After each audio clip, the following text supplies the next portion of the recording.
we had our big convention a couple of weeks ago, and it was a great time. There you can see the famous blue lias, the Jurassic lias, behind where you see me with the big megaphone. We're actually looking at some rather interesting fossils down there. I'll show you what they are in a minute. But you can see you've got the layers and layers of, well, that's what lias is named after, really, layers and layers.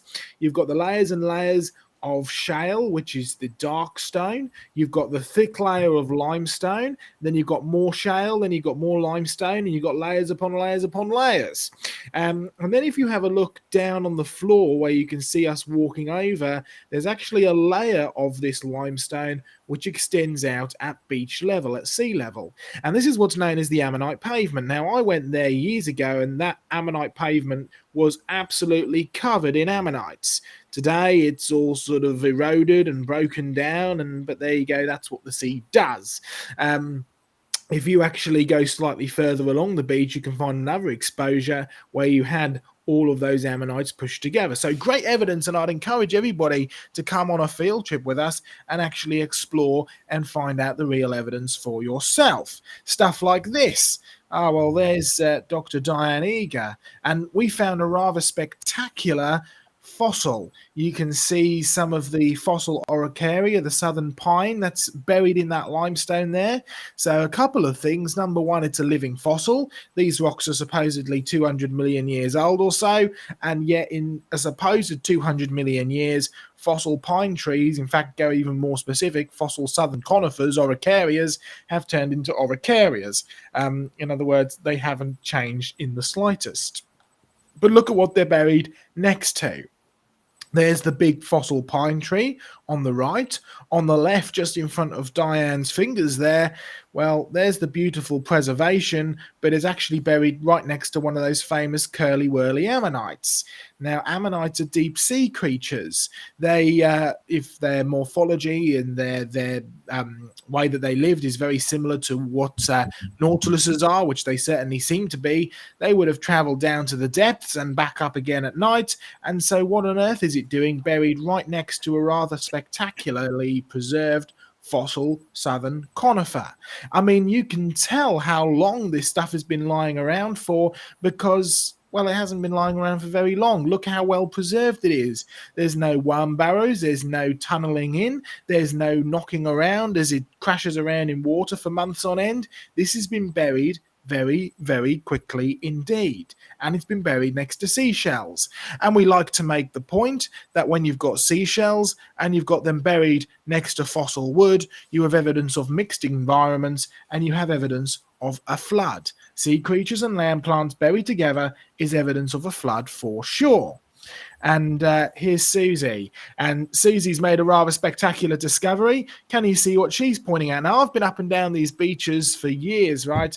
And we've only ever found one or two of these at any one time. We were really blessed at our field trip down in Dorset because we found about 7 or 8 of them in one hit. Some rather spectacular fossil nautilus shells. Now, nautiluses are the classic living fossil.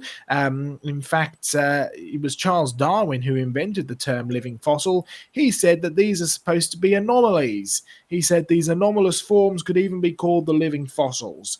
And then just a few paragraphs later, he said that it's not the strongest creature that my theory depends on surviving, but the one that's most adaptable to change. And yet we have something that hasn't changed in, well, I suppose 200 million years. It's stuck in a rut. It hasn't changed at all. And you realize very quickly that actually what it's been doing is reproducing after its own kind, just like God told it to do when he created it. So you really don't need the millions of years in the slightest, and there simply isn't any evidence for them in the rocks. All you find evidence of in the rocks is that God created just like he said he did, and you find evidence that they've been buried extremely quickly in flood waters for sure. And of course, Diane had to go and find her own one. But that was all right because there was plenty of them down on the beach. We found quite a few, didn't we? And we did indeed. It was wonderful. rather spectacular pieces of evidence.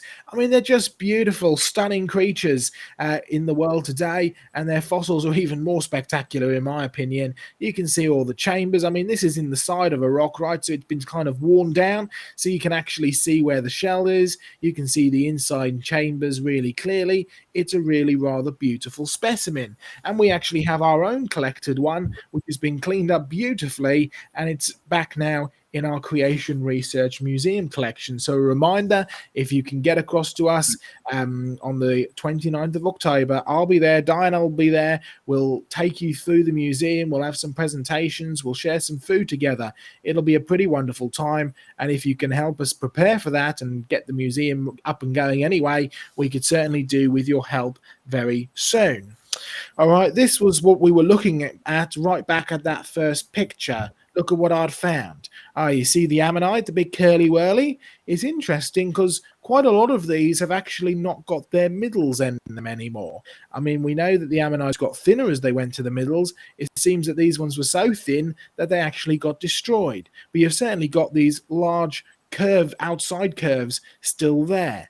And you've got quite a few of them buried in this part, which may one day become the ammonite pavement number 2, right? But have a look at what we've got as well. Some beautiful fossil timber. In fact, this is the first piece of fossil timber that I've actually found down on the Jurassic coast, and this bit was at Monmouth, which is over to the right-hand side of Lyme Regis as you face the sea. It's actually an in situ, and by that I mean it's actually still buried in the rock that's part of the cliff, fossil timber.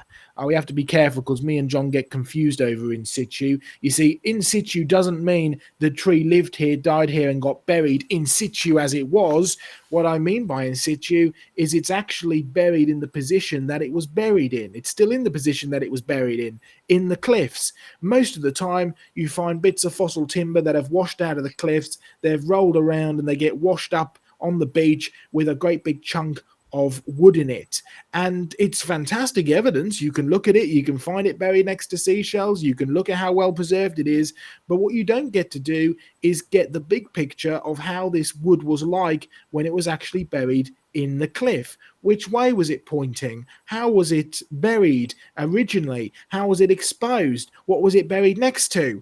Well, this was pretty exciting because it's the first time that I've come across this fossil timber actually in its original position as it was buried in the rocks during Noah's flood. And one thing's for sure, it certainly wasn't in situ in living form, right? It didn't live there, die there, and get buried there. It got ripped up, it got stripped of its branches, stripped of its roots, it get washed into position, buried next to deep sea ammonites and fossil shells and even fossil fish, all buried together, and a wonderful piece of evidence of a massive flood dump. And I'm hoping that the sea will continue to do its work and expose this, because this is the ammonite pavement take 2, right? This is another ammonite pavement in the making. The first one's being eroded away, the second one's getting eroded back, and in a few years' time, who knows, you may even be able to see another spectacular ammonite pavement there. But I'm certainly hoping that if it does do that,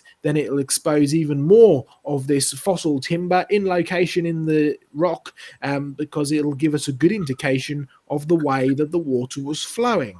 You see, just one piece of fossil timber on its own isn't enough. You need to have 2 or 3 pieces so you can actually start to see the direction of flow. And what's interesting is when you start to find places on planet Earth which have got these fossil timbers, multiple fossil timbers, you find that you're dealing with a log jam for sure. It's pointing in mostly the same direction. Once or twice you'll find anomalies, but that's to be expected in a log jam. You'll find the ends are abraded. You'll find they've had their branches stripped and their roots stripped. They're pointing in the same way, buried next to large boulders and deep sea creatures. You're definitely looking at evidence of a large, overwhelming flood.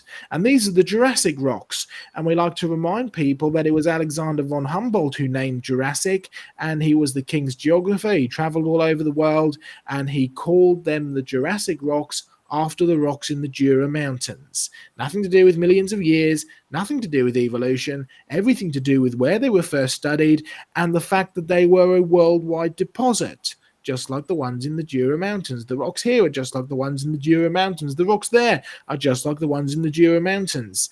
And so it makes a good point. These Jurassic rocks go all over the world. They've all been buried in water. They've all been buried catastrophically in a flood because you see the trees and the ammonites, the deep sea creatures and the land plants buried together.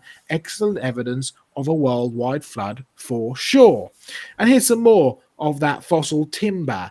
This is in a famous place in the Isle of Portland, which is slightly further along towards the east of the Jurassic coast. And it's actually a giant polystrate tree that was dug up and re-erected, a bit like the Jurassic Ark trees that you've got, up on the top of one of the hills in Portland. This used to be a big big stone quarry area where the stonemasons would come and collect the famous Portland stone, which was the favorite of Sir Christopher Wren, which, if you know anything about your English history, he was the one who designed things like St. Paul's Cathedral, and he used Portland stone with the wonderful fossils inside it. And they used to put these on display as a fossil garden for people to walk around many years ago.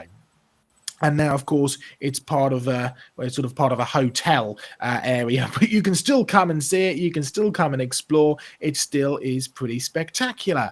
And we've got a great big group photo of us all right next to this giant fossil tree. So it's amazing the kind of evidence you can find if you know what you're looking for, including things like these. This was in one of the museums that we visited. Can you see the beautiful curly-whirly ammonites? Can you see how they're all squashed up together? Yeah, these creatures didn't live, die, and get buried in one place. They've been washed into position for sure. Even though they're sea creatures, they've actually been drowned and actually crushed together. But look at what they're buried next to. Almost smashed up through them. These beautiful pieces of fossil timber, fossil wood.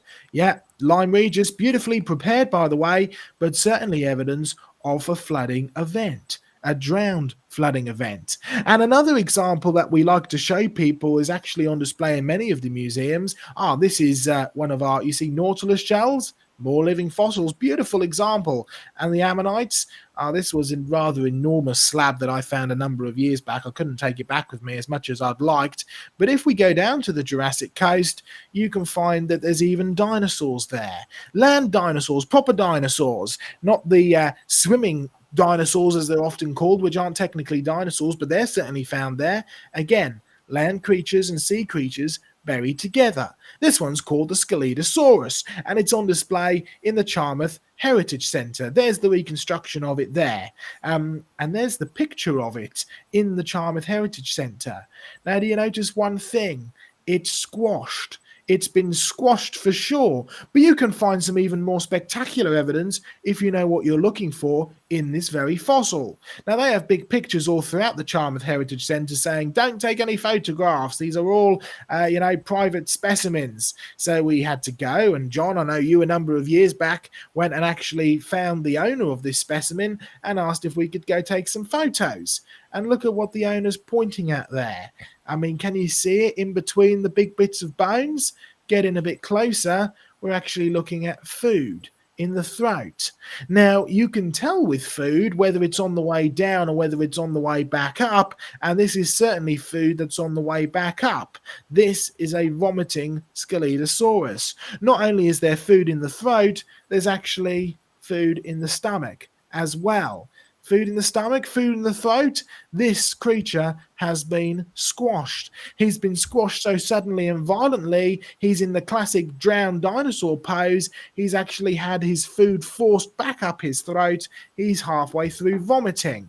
Food in throat, vomit, squashed, drowned for sure. Yeah, we're definitely looking at evidence of a flooding event. In fact, all of the Scelidosauruses are found in the one layer, buried next to trees, buried next to swimming dinosaur creatures, buried next to plants, buried next to fish. Yeah, definitely evidence of a flooding event for sure. Drowned, seashell, buried dinosaurs. And a reminder of the point, and this is a point that we'll be making tomorrow as well, because in both the chalk and the gault that we'll find at Folkestone, you have land creatures and seashells and plants all buried together. Definitely evidence of a flood for sure. And these are big deposits. They're not small ones. They go all over the world. Evidence of a global flood for sure. Well, a reminder, creationresearch.net, creationresearchuk.com. You can find out our streaming sites. You can watch more of the evidence. You can support the very expensive projects that we have, like a museum project, like getting Dr. Diane Eager over here to film her and produce these documentaries and actually help us with the museum and volunteer with us as well. And all that information can be found